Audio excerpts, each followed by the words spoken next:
The consequences of global warming are being felt worldwide, but scientists note that these changes are much more pronounced in the Arctic than they are further south. The health of the Inuit people is intertwined with the health of the wildlife on their land. Donnie Pitsulak from Kimmirut depends on traditional Inuit food to feed himself and his family. We rely on 100% on what we hunt.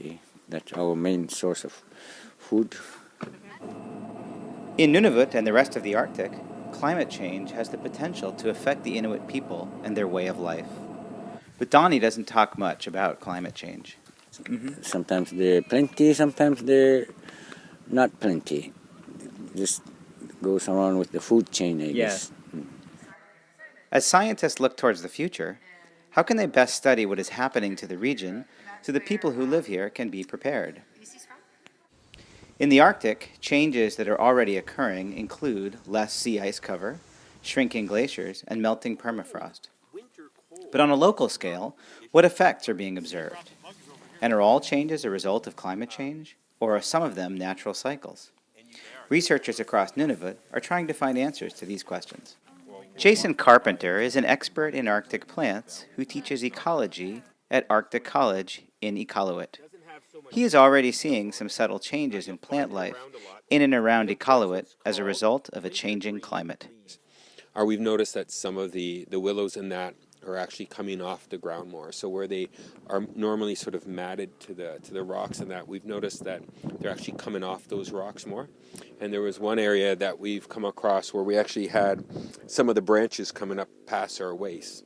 And I don't remember seeing stuff like that just a few years ago. Liliane Arsenault and Karina Nialia are researchers at the Nunavut Office of Fisheries and Sealing. They are working on a project called the Nunavut Coastal Resource Inventory that combines modern scientific methods with observations from Inuit hunters to monitor long-term changes in wildlife. Started in 2007, their project entails gathering traditional knowledge on marine resources from elders across communities in Nunavut, which is then compared to previous studies. We have a survey. And with that, we have a series of pictures, and basically we ask, what time of the year do you see this? When do you hunt it? And have you noticed any changes with the animals?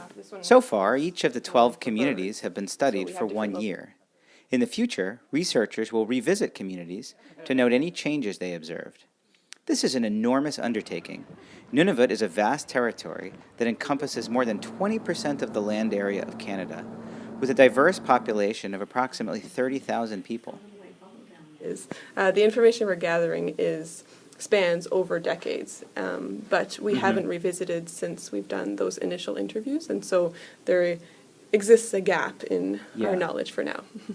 Despite the incomplete data, important trends are being noticed. Most communities are saying that ice breakup is happening sooner, and it's the ice is forming later, so they don't have a chance to go out hunting when they want to, and there's more hunting risks. While these changes may seem small, when you rely on the land for your food, seemingly small changes can have a serious effect. Change our way of eating too. We have to look for more available food.